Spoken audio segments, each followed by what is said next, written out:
성령의 음성을 듣고 있습니까? 라는 말씀으로 오늘 함께 말씀을 나누겠습니다. 요한일서 2장 27절입니다.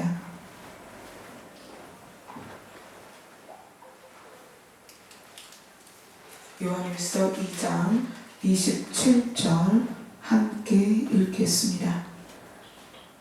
시작. 너희는 주께 받은 바 기름 부음이 너희 안에 거하나니 아무도 너희를 가르칠 필요가 없고 오직 그의 기름 부음이 모든 것을 너희에게 가르치며 또 참되고 거짓이 없으니 너희를 가르치신 그대로 주 안에 거하라.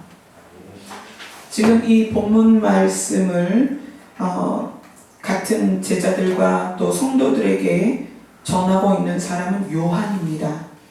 요한은 반모섬에서 계시록을 계시받아서 쓴 사도 요한입니다. 사도 요한이 요한복음, 요한 1, 2, 3서, 요한 계시록을 쓰면서 요한복음이 신약 성경에서는 마태, 마가, 누가, 요한 이렇게 해서 네 번째 책으로 나오고 있지만 사실은 요한이 아주 나이가 많이 들어서 요한복음을 썼습니다. 그리고 요한 1, 2, 3서도 요한이 아주 많이 나이 들었을 때 쓴 거고요. 계시록도 마찬가지입니다. 요한은 예수님과 많은 시간을 보내기 때문에 예수님에 대해서 너무나 잘 알았어요. 그런데 그 요한이 죽기 전에 자기와 함께한 자들에게 당부한 게 뭐냐면 너희는 너희 안에 계신 분의 가르침을 받아라. 이렇게 좀 이야기를 하고 있습니다. 사실 요한이 자기의 측근들, 가장 가까운 사람들에게 가장 많이 이야기한 것이 마지막 때일 거예요. 왜냐하면 가장 명확하게 예수님으로부터 계시록을 받고 계시록을 쓴 사람이기 때문에 죽는 순간까지 요한은 다른 사도들처럼 순교하지 않았습니다. 순교하지 않은 유일한 사도예요.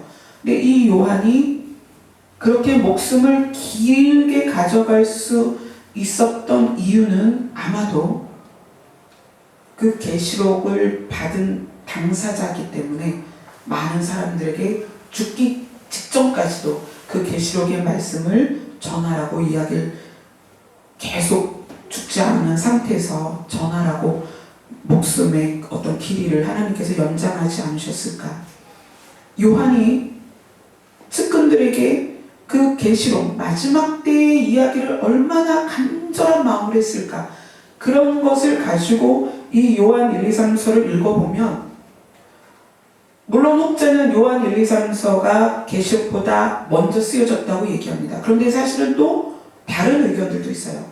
요한복음과 요한 1, 2, 3서가 계시록 다음에 쓰여졌다라고 얘기하는 사람들도 있어요. 그래서 뭐 어떤 게 정설인지는 모르지만 아무튼 이 요한이 자기 측근들에게 하는 게 뭐냐면 너희 안에 계신 분에게 가르침을 받으라는 거예요. 다른 데 가서 배우지 말고. 그러면 마지막 때를 살아가는 우리에게도 마찬가지입니다. 동일하게 우리 안에 계신 분이 우리를 가르치도록 허용해야 되고요. 나를 내어드려야 되고 그분이 우리에게 가르치시기를 기다려야 되고요. 그분이 뭐라고 가르치시는지를 귀담아 들어야 됩니다. 그런데 워낙 교회들이 리더십이나 또는 사역자의 어떤 카리스마가 워낙 강하다 보니까 성도들이 자기 안에 있는 성령의 소리를 듣기보다는 눈앞에 있는 지도자, 사역자, 리더의 소리를 듣기를 원해요. 사실 그게 더 편하거든요. 저는 작년 3월에 하나님께서 이제 이 강을 건너라. 너에게 이제 2가지 강이 흐를 것인데 너는 이 강을 네가 반드시 건너야 된다. 그리고 나면 네가 도와야 될 사람들이 많이 있을 것이다. 그런 말씀을 주셨어요. 그리고 강을 건너면서 사실 저도요. 실제로 그런 어려운 일을 당하니까 먼저 사람을 찾게 돼요. 잘 아는 목사님 전화해서 상담하고 찾아가게 되고 마음이 급하니까 그렇게 되더라고요. 그런데 그렇게 해서 해결되지 않을 거라는 걸 알면서도 하나님의 정한 시간과 하나님의 정한 방법이 있음에도 그거를 알고 있음에도 마음이 급하니까 전화를 하게 되고 찾아가게 되고 만나게 되더라는 거예요. 그게 우리 연약함이죠. 근데 어느 정도 시간이 지나면서 저도 정신을 차리고 다시 무릎 꿇고 기도하면서 내면에서 말씀하시는 성령의 음성, 사랑이 허다한 죄를 덮을 것이다. 너는 넉넉히 이길 것이다. 찬미는 강하다. 찬미에게 새 옷을 입힐 것이다.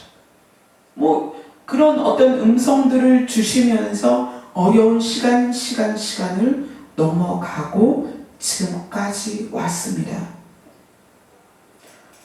말씀도 마찬가지예요. 우리가 삶에서뿐만 아니라 이 성경 말씀조차도 성령께서 이 성경을 지으신 저자예요. 그죠? 66권의 저자는 다 다르지만 그들에게 가르치신 분이 성령님이시란 말이에요. 그럼 우리가 성경을 가장 잘 이해하는 방법은 뭐냐? 주석도 아니고요. 다른 분들의 설교를 듣는 것도 아닙니다. 성경을 읽고 성령의 비추심을 받는 것이 가장 정확합니다. 여러분들이 왜 저 앞에 이렇게 모여서 설교를 듣습니까? 여러분이 저보다 훨씬 더 똑똑하고 훨씬 더 많이 배웠고 여러분이 훨씬 더 저보다 배경이 좋습니다. 저는 사회적으로 보면 찌질한 사람이에요. 가난하죠.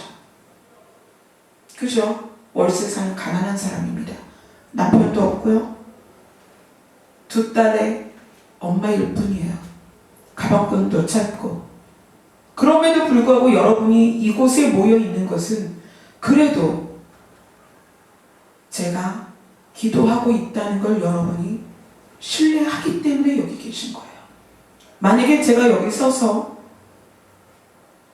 조금씩 성경 말씀을 제 의도대로 풀어간다면 여러분은 하나 둘 여기를 떠나야 됩니다. 반드시 떠나야 돼요. 그래도 아직은 제가 성령의 음성을 듣기를 발버둥 치고 있기 때문에 여러분들이 이곳에 앉아서 함께 예배를 드리고 함께 은혜를 나누고 있는 거예요. 요한이 자기 측근들에게 또 제자들에게 또 성도들에게 우리 본문 본 18절을 한번 보세요. 2장 18절 뭐라고 요한이 자기 성도들에게 이야기했는지 같이 읽겠습니다. 시작. 아이들아, 지금은 마지막 때라. 적그리스도가 오리라는 말을 너희가 들은 것과 같이 지금도 많은 적그리스도가 일어났으니 그러므로 우리가 마지막 때인 줄 아노라. 요한이 있었던 그때에도 적그리스도가 있었고 마지막 때라고 요한이 말했습니다. 지금도 적그리스도는 여전히 활동하고 있습니다. 또 지금도 마지막 때예요. 이 마지막 때를 동일하게 살아가는 우리 세대가 반드시 명심해야 될 것은 20절입니다. 20절 같이 읽겠습니다. 시작. 너희는 거룩하신 자에게서 기름 부음을 받고 모든 것을 아느니라.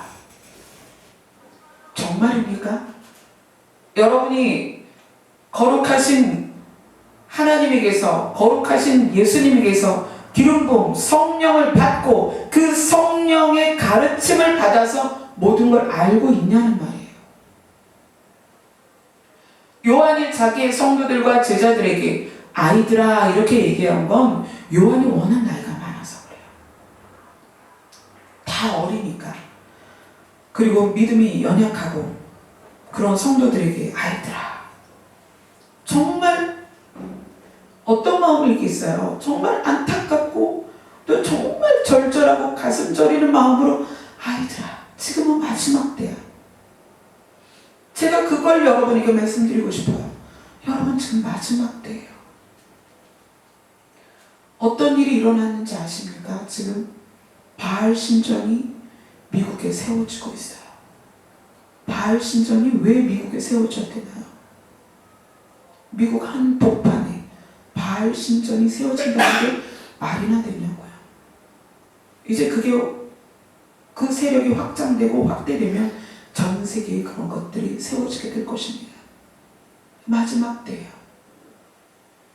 정말 길 가는 사람 다 붙잡고 마지막 때라고 이야기를 해주고 싶어요. 그런데 기름부음이 그 안에 거하지 않으면 그것을 절대로 깨달을 수 없다는 거예요. 자, 보세요. 고린도전서로 가겠습니다.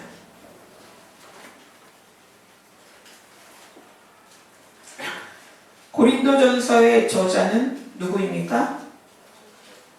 바울이죠. 바울은 사도이지만 예수님과 만나본 적이 없는 사도예요. 예수님과 하룻밤도 자본 적이 없어요. 그럼에도 불구하고 바울이 자기가 사도다라고 이야기하면서 가장 정확하게 예수님을 증거했던 사람입니다. 어떻게 그렇게 됐어요? 제가 지난 설교 때 말씀드렸죠. 아라비아 광야에 가서 사도 바울은 성령에게 3년 동안 직접 교육을 받았단 말이에요. 성령의 가르침을 받았어요. 그 바울이 고린도전서에서 무엇을 말하는가? 고린도전서 2장 1절 2절을 같이 읽겠습니다. 시작. 형제들아, 내가 너희에게 나아가 하나님의 증거를 전할 때에 말과 지혜의 아름다운 것으로 아니하였나니 내가 너희 중에서 예수 그리스도와 그가 십자가에 못 박히신 것 외에는 아무것도 알지 아니하기로 작정하였습니다. 많은 지식이 있었던 사도 바울이 자기의 모든 지식을 배설물처럼 내어버리고 그가 전했던 오직 한 가지는 예수 그리스도입니다. 여러분, 성령은요, 교회가 부흥하는 방법을 가르치는 게 아니에요. 성령은 여러분이 은사받는 방법을 가르치는 분이 아닙니다. 성령은 여러분이 어떤 파워와 능력을 가지고 사람들 앞에서 카리스마 있게 사람들을 리더해가는 리더로 세우는 그런 사역을 하는 분이 아니에요. 성령은 예수 그리스도를 명확하게 가르치시는 분입니다. 성령은 명확하게 예수 그리스도가 왜 십자가에서 죽으셨는지, 그리고 그분이 반드시 십자가에서 살아나서 우리에게 새 생명을 주실 분이라는 것을 가르치도록 조명하시는 분이에요.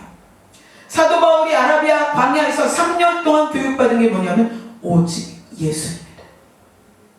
한 번도 예수님의 얼굴을 직접 본 적이 없는 사도 바울이 어떻게 이렇게 명확하게 예수 그리스도와 십자가의 복음을 전할 수 있었는가? 성령께서 가르치셨기 때문이에요.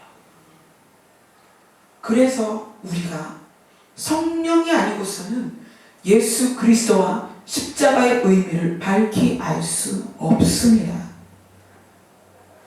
2장 10절에서 16절 보겠습니다. 고린도전서 2장 10절부터 16절입니다. 시작. 오직 하나님이 성령으로 이것을 우리에게 보이셨으니 성령은 모든 것 곧 하나님의 깊은 것까지도 통달하시느니라. 사람의 일을 사람의 속에 있는 영 외에 누가 알리요? 이와 같이 하나님의 일도 하나님의 영 외에는 아무도 알지 못하느니라. 우리가 세상의 영을 받지 아니하고 오직 하나님으로부터 온 영을 받았으니 이는 우리로 하여금 하나님께서 우리에게 은혜로 주신 것을 알게 하려 하심이라. 우리가 이것을 말하거니와 사람의 지혜가 가르친 말로 아니하고 오직 성령께서 가르치신 것으로 하니 영적인 일은 영적인 것으로 분별하느니라. 육에 속한 사람은 하나님의 성령의 일들을 받지 아니하나니 이는 그것들이 그에게는 어리석게 보이며 또 그는 그것들을 알 수도 없나니 그러한 일은 영적으로 분별되기 때문이라. 신령한 자는 모든 것을 판단하나 자기는 아무에게도 판단을 받지 아니하느니라. 누가 주의 마음을 알아서 주를 가르치겠느냐? 그러나 우리가 그리스도의 마음을 가졌느니라. 성령 성령을 받지 아니하고는, 성령이 가르치지 아니하고는, 성령의 가르침을 받지 않고는 하나님의 깊은 것을 절대로 알 수 없습니다. 하나님의 마음을 알 수 없어요. 예수님의 마음을 알 수 없습니다. 하나님이 왜 예수 그리스도를 십자가에서 매달고 그를 그 고통 가운데 지나가게 하셨는지 그 진심을 알 수가 없다는 얘기예요. 그런데 왜 지금 교회들이 성령에 대한 교육이, 성령에 대한 가르침이, 성령을 성도가 반드시 받아야 하고 성령의 가르침을 받아야 되는 그 사실을 왜 강조하지 않느냐는 거예요. 지금은 사람의 지혜와 사람의 아름다움, 흠모할 만한 아름다움을 지닌 사역자들이 자기의 능력으로도 사람들을 모아들이기 때문이에요. 자기의 능력만으로도 사람들을 이끌어 가기 때문이에요. 많은 사람들이 그 흠모할 만한 그 사람의 외모와 말씨와 그 사람의 지혜와 그 사람이 터득한 비밀들, 그러니까 그 사람이 터득한 그것을 보고 쫓아간다는 얘기예요. 뭐예요? 자기는 성령의 가르침을 안 받고 있다는 얘기예요. 성도들. 사역자나 지도자나 리더나 목회자가 착각하는 게 뭐냐면, 자기가 성령의 인도를 받으면 성도들은 나만 따라오면 된다고 생각해요. 그럴까요? 성도가 성령의 인도를 받지 않으면 하나님이 그 깊은 마음 가운데 예수 그리스도를 이 땅에 보내신 참된 의미를 알 수가 없어요. 그런데 목회자들, 리더들은 자기 자신이 성령의 인도를 받으면 성도들은 나만 따라오면 된다고 생각해요. 그렇지 않습니다. 이 땅의 모든 리더도 하나님을 쫓아가고요, 성도도 하나님을 쫓아가야 돼요. 리더를 따라서는 절대 안 됩니다. 왜요? 리더도 같은 양이기 때문에 그래요. 모든 양은 목자를 따라가야 돼요. 하나님만이 선한 목자입니다. 그 하나님의 깊은 뜻을 누가 아시느냐? 성령님이 하세요. 그러니까 예수님이 제자들에게 간곡히 부탁합니다. 내가 가면 또 다른 보혜사가 올 것이고 그분이 너희를 가르칠 것이다. 그분이 오실 때까지 흩어지지 말고 기다리고 기도해라. 그들이 예루살렘을 떠나지 아니하고 열흘 만에 성령을 받습니다. 사람들은 사도들의 능력 행함 물론 중요하죠. 그런데 성령님께서의 사역이 그 능력 행함에 국한되느냐는 거예요. 아니요. 성령님을 추구하고 성령을 받고자 하는 목적이 사실은 너무 많이 왜곡되어 있어요. 제가 이걸 왜 자꾸 말씀드리냐면, 여러분이 성령에 대한 인식을 바꿔야 되기 때문이에요. 70년대, 80년대에는 성령의 나타남이 은사와 능력으로 나타났습니다. 물론 성령의 나타남이 은사와 능력도 있습니다. 포함이 돼요. 그러나 다 그것만은 아니에요. 그런데 그것이 두드러지게 부각이 되다 보니까 성령 그러면 은사, 능력 이렇게 됐죠. 파워, 불. 그러다 보니까 마음이나 태도나 이런 행동이 변화되지 않은 사람들이 은사만 받으면서 그 성령의 본질이 퇴색되어 가니까 그 다음부터는 리더나 목회자들이 성령 받아봐야 별거 아니야. 은사만 나타났지 뭐 타락하고 잘못 사용하고 그거 성령 필요 없는 것 같아. 말씀. 그렇게 어떻게 됐어요? 그래서 성령을 추구하고 구하는 것 자체가 왠지 좀 저급한 신앙처럼 보이기 시작했단 말이에요. 어느 순간에. 사실 성령은 그런 분이 아닙니다. 물론 성령님께서 자기의 자의로 자기 마음대로 어떤 사람에게 이런 은사, 어떤 사람에게 이런 은사 주실 수 있습니다. 그러나 그게 다가 아니란 말이에요. 성령님은 하나님의 깊은 마음을 아시는 분이고요. 그걸 우리에게 전달해 주시는 분이에요. 그래서 우리가 하나님의 마음, 예수 그리스도의 마음을 깨닫고 알게 되는 거예요. 주중에 상담이 있었습니다. 그분이 아마 이 동영상을 나중에 또 보시게 될 거예요. 그분이 많은 어려움을 겪으시면서 하나님이 날 사랑하시나? 왜 하나님이 나한테 이런 고통을 주실까? 그런 회의, 또 마음이 아픈 거죠. 그러니까 하나님께 상처받은 그런 마음인 거예요. 그런데 성경은 이렇게 얘기합니다. 하나님이 너희를 향한 사랑을 아들을 주심으로 확증하셨다 그래요. 그런데 왜 많은 성도들이 어려움을 겪을 때마다 하나님이 나를 사랑하시나? 라고 의심할까요? 왜 그럴까요? 제가 아까 이 찬양을 부르면서 나 주님의 기쁨 되기 원하네 이 찬양을 부르면서 예전 일이 생각이 났어요. 저는 이제 헤어스타일이나 또 옷 입는 거나 사실은 목사님이 원하는 대로 많이 했습니다. 왜 그럴까요? 목사님 살아계실 때 목사님이 너 머리 좀 잘라봐 그럼 자르고 길러볼래? 그러면 기르고 염색해봐 그럼 염색하고 왜 그랬을까요? 제가 유일하게 사랑하는 남자이기 때문에 그래요.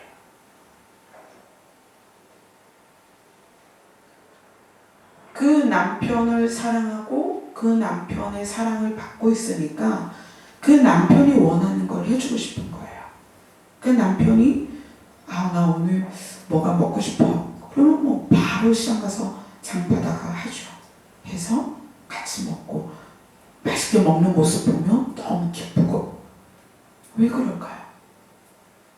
나 주님의 기쁨 되기 원하네. 정말이에요? 정말 주님의 기쁨이 되기를 원하십니까? 주님의 기쁨이 되기를 원하는 사람은 어떤 사람이냐면 주님을 사랑하는 사람이에요. 주님이 나를 사랑하는 걸 아는 사람만이 주님의 기쁨이 되기를 원합니다. 주님이 나를 사랑한다는 걸 모르면 그분의 기쁨이 될 수가 없어요. 그분이 뭘 좋아하는지 어떻게 알겠습니까? 많은 사람들이 자기 기쁨을 위해서 신앙생활을 합니다. 저는 그게 너무 마음이 아파요.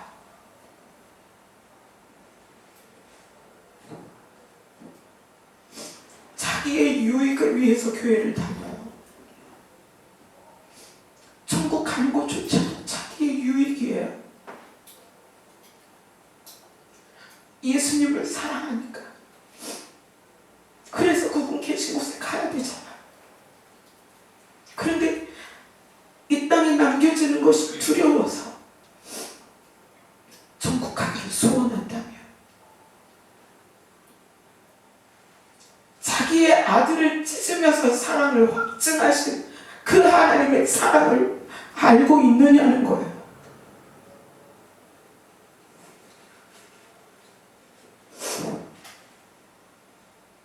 그래서 예수님이 그렇게 말씀하세요. 나를 사랑하는 자가 나의 계명을 지키는 것이다.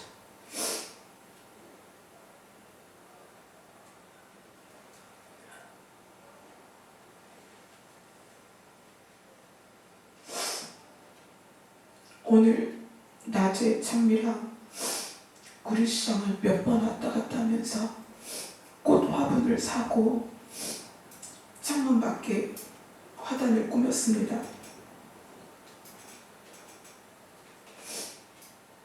물론 그 꽃이 너무나 아름답고 이쁘죠. 그래서 사기도 했지만 매일매일 하루하루가 주님의 꽃이었으면 좋겠습니다.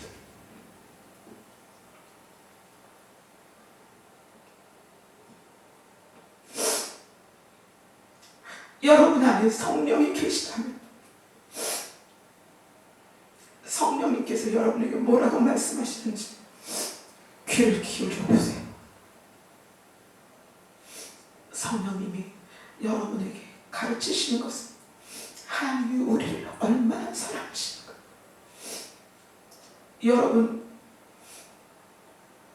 다른 사람 때문에 여러분의 자식을 찢을 수 있습니까?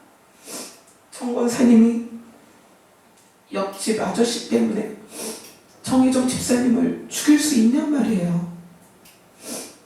김정호 집사님이 앞집 아들 때문에 준서준호를 죽일 수 있냐고요. 그럴 수 없잖아요. 우리 선영자매가 남의 집 고양이 때문에 내가 키우는 고양이를 죽일 수 있나요? 사실 고양이조차도 남을 위해서 죽일 수 없는 게 우리란 말이에요. 그런데 나 때문에 2000년 전에 하나님은 자기 아들을 찢으시고 죽이셨어요. 무엇으로 더, 어떤 것으로 우리를 사랑하신다는 걸 하나님께서 증명해 주셔야 되냐고요. 우리는 이미 아버지께서 아들을 죽이시면서 생명의 길을 닦아놓으셨어요. 너희들 이 길로 가면 산다.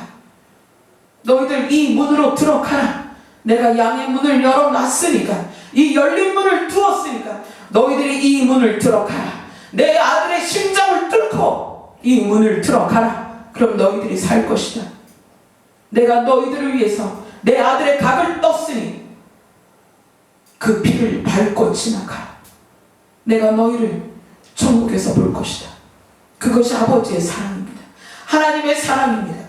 그것을 누가 깨달을 수 있느냐 말이에요. 성령께서 우리 안에 계셔야 그것을 밝게 할 수 있습니다. 성령께서 우리 안에 그것을 조명해 주셔야, 우리가 그것을 깨달아야만 이 땅에서 악을 골짜기를 지나가더라도, 빈들에 섰을지라도 그 어떤 상황에서도 아버지를 사랑하고 예수 그리스도를 사랑한다고 고백할 수밖에 없는 거예요. 성령은 우리를 이 땅에서 잘 살게 하려고 오신 분이 아니에요. 예수 그리스도와 하나님의 그 깊은 것을, 그 깊은 지혜를, 그 오묘한 비밀을 우리에게 알려주려고 오셨다는 거예요. 여러분, 저를 의지하지 마세요. 저 연약한 사람입니다. 언제 쓰러질지 모르는 연약한 사람이에요. 여러분 안에 거하시는 성령과 대화를 하세요. 성령께서 여러분에게 무엇을 말씀하고 계십니까? 성령께서 여러분에게 요구하는 것이 무엇입니까? 성령께서 말씀을 통해서 여러분에게 알려주고 싶은 게 뭐냐는 거예요. 그분에게 집중하세요. 그분이 여러분에게 가르치고자 하는 것이 무엇인가? 그것을 귀 기울여서 마음을 열고 들으셔야 됩니다. 저에게 기대하지 마세요. 저는 저에게 감동 주신 것을 여러분에게 나눌 뿐입니다. 여러분은 여러분 자신이 성령과 교제하시고 성령의 가르치심을 받으셔야 됩니다. 왜냐하면 저의 삶과 여러분의 삶은 전혀 다르기 때문이에요. 저는 여기서 목회하는 것을 성령께서 요구하고 계시지만 여러분 각자는 또 각자의 삶이 있어요. 여러분의 길은 저하고 다르다는 얘기예요.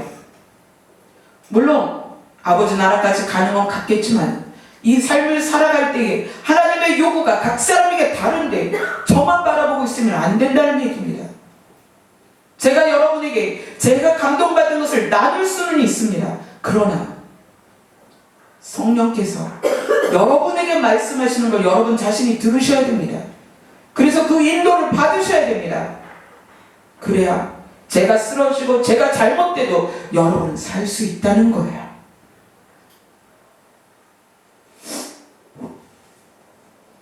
왜 많은 목회자들과 많은 성도와 많은 교회가 함께 넘어갑니까?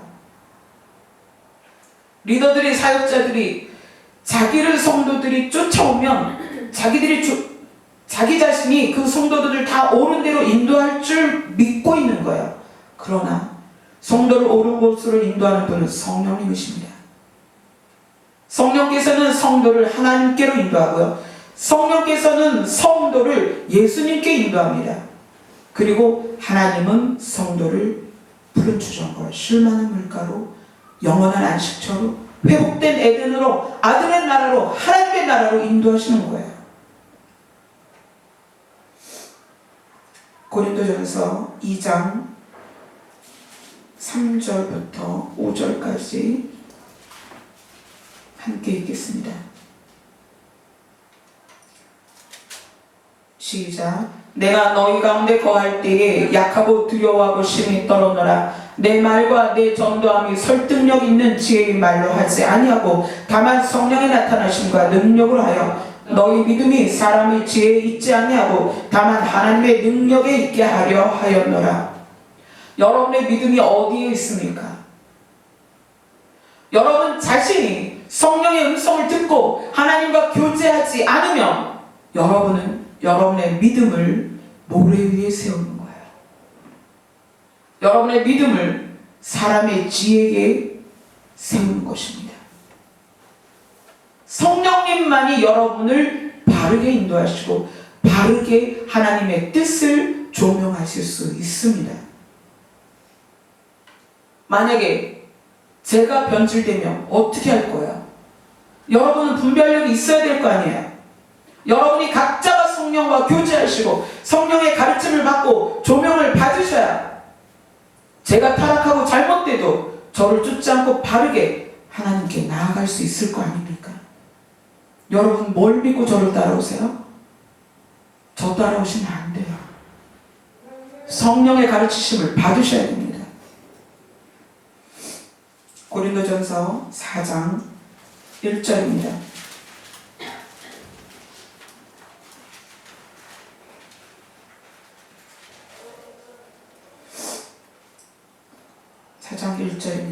시작. 사람이 마땅히 우리를 그리스도의 일꾼이요 하나님의 비밀을 맡은 자로 여길지어다.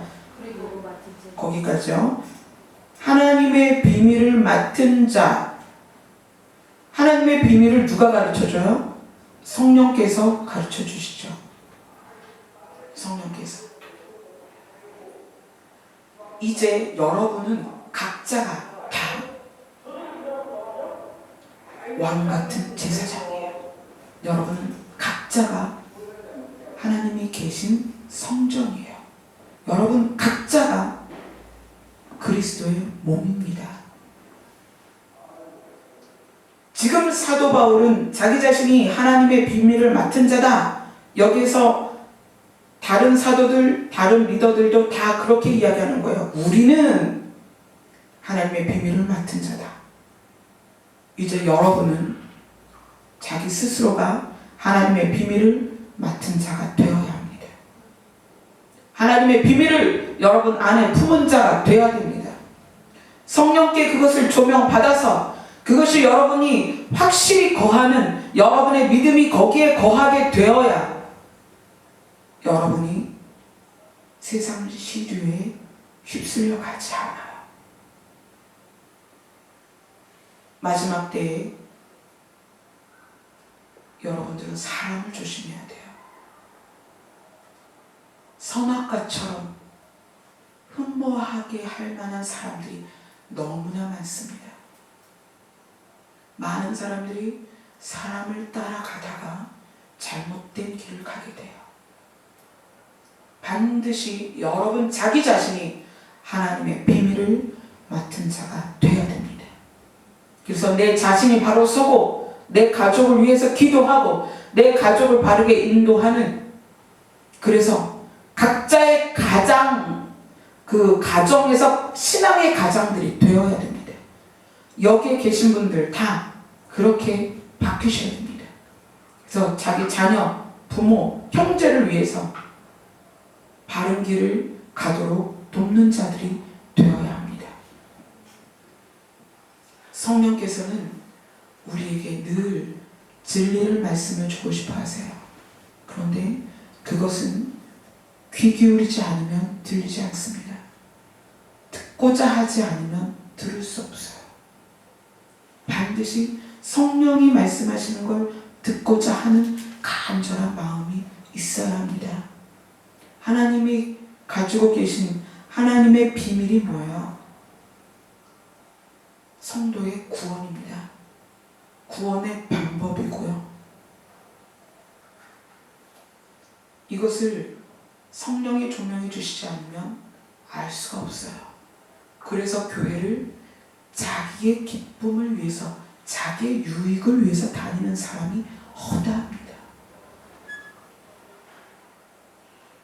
매일매일 여러분이 성령님과 교통하고 소통하면서 성령께서 여러분을 직접 가르치시도록 기도하시기를 바랍니다. 찬양하겠습니다.